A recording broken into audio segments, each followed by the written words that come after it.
আজ করব মেথি শাক ভাজা।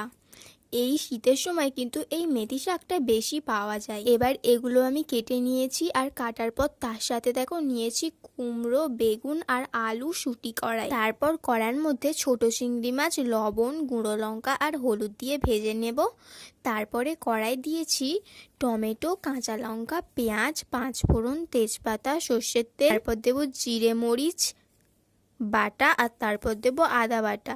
তারপর শাক দিয়ে দেব, নেড়ে নেব। তারপর দেব লবণ, দিয়ে আবারও একটু নেড়ে নেব। তারপর দেব হলুদ। তারপর একটু সেদ্ধ সেদ্ধ হয়ে এলে দেখো এর মধ্যে আমি চিংড়ি মাছটা দিয়ে দেব। শাকের মধ্যে কিন্তু জল দিতে হবে না, শাক থেকে এমনিই জল বের হবে। সবগুলো একটু জলটা মরে ভাজা ভাজা হয়ে এলে এটাকে আমি নামিয়ে নিয়ে দেখো আমাদের মেথি শাক ভাজা কিন্তু একেবারে তৈরি। আরে দাঁড়াও দাঁড়াও, তোমরা কোথায় যাচ্ছ? যাওয়ার আগে ভিডিওতে একটা লাইক করে চ্যানেলটা সাবস্ক্রাইব করে